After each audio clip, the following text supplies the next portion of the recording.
મારું નામ નીરુબેન બાબુભાઈ મહેશ્વરી, ભચાઉ રહેવાસી. બનાવ મારી છોકરી 9-10ના મુસલમાનનો છોકરો લઈ ગયો હતો. પાછી અમે 5 દિવસ પછી લઈ આવ્યા, પણ છોકરી ઘરે આવવા માંગતી નથી. છોકરી કે મારે નારી સુરક્ષા કેન્દ્રમાં જવું છે, હું આ મૂકી દીધી. હું આ પછી છોકરાએ પછી 18 તારીખના હાઈકોર્ટમાં અરજી દાખલ કરી છે કે છોકરીમાં જબાની આપી. છોકરીમાં જબાની આપી કે મારે મારા છોકરા ભેગે જવું છે. જજ સાહેબે 2 તારીખ આપીને પછી ખોટા સોગંદનામો કરાવેલો છે 50ના પાનામાં. એના આધારે હું છોકરા ભેગે મૂકી દીધી છે. એવી રીતે તો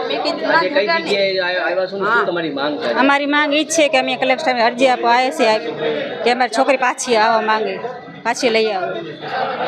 કચ્છ કલેક્ટર મધ્યે રજૂઆત કરવામાં આવી કે ભચાઉ તાલુકાના પ્રોપર ભચાઉ ગામમાં એક અનુસૂચિત જાતિ સમાજની દીકરીને એક વિધર્મી દ્વારા ડરાવી ધમકાવી અને એને ભગાડી ગયેલ છે અને મૈત્રી કરાર કરી અને એની જિંદગી બરબાદ કરવાનું કારસ્તાન કરી રહ્યા છે. ત્યારે આ જ વ્યક્તિ આજથી 1-1.5 વર્ષ પહેલા એક ઓબીસી સમાજની દીકરીને પણ ભગાડી ગયો તો પ્રેમનું નાટક કરીને. ત્યારે આજે રજૂઆત કરવામાં આવી કે આવા લોકોને ક્યાંકનું ક્યાંક ત્યાં એક આખો સ્કેન્ડલ ચાલી રહ્યો છે અને આનું મુખ્ય એક હેન્ડલર છે ભચાઉની અંદર જે લવ જિહાદને પ્રોત્સાહન આપી રહ્યા છે.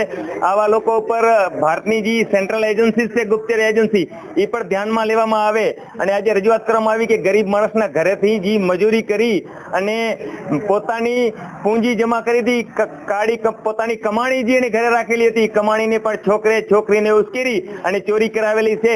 ત્યારે અમારી રજૂઆત છે કે પૂર્વ કચ્છ એસપી તાત્કાલિક ધોરણે જે ગરીબ માણસની જે કમાણી ગઈ છે એની ચોરીનું ગુનો દાખલ કરવામાં આવે અને જે પ્રોત્સાહન આપનાર એ જે વિધર્મી છોકરો છે એના ઉપર ગુનો દાખલ કરવામાં આવે અને છોકરી પર પણ ગુનો દાખલ કરવામાં આવે.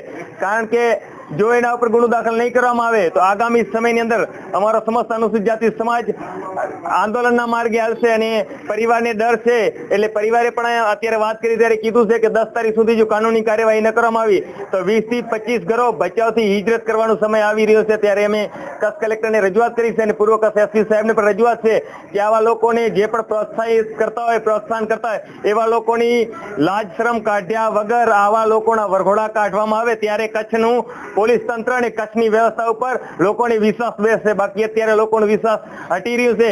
ત્યારે કચ્છ કલેક્ટર સમક્ષ આજે રજૂઆત કરવામાં આવી છે કે તાત્કાલિક ધોરણે એના ઉપર ફરિયાદ દાખલ કરવામાં આવે.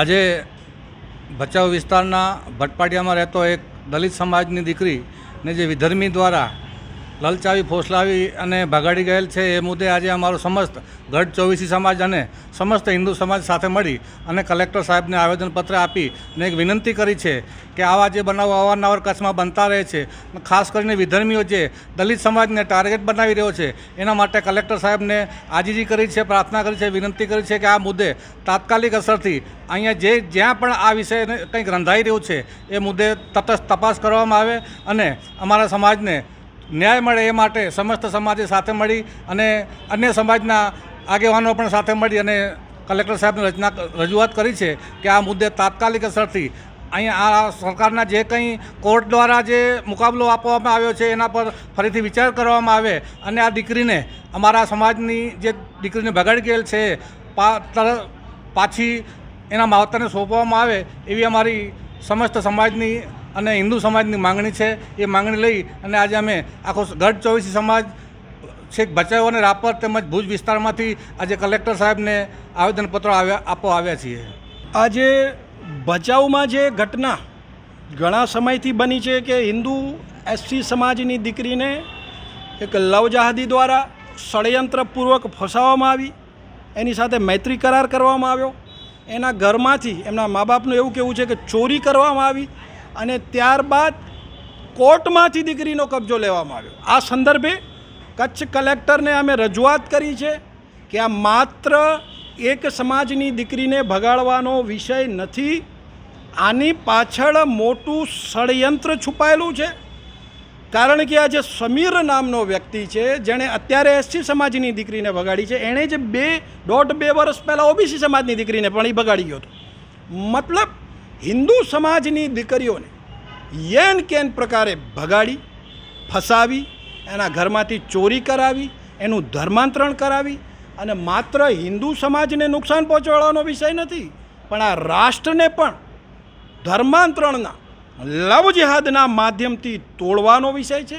અને છેલ્લા 12 મહિના દરમિયાન જો તમે કચ્છના લવ જેહાદના આંકડાઓ જોશો તો જો 20 દીકરીઓ ભગાડવામાં આવી હશે તો એમાંથી 8 થી 10 દીકરીઓ SC ST સમાજની છે.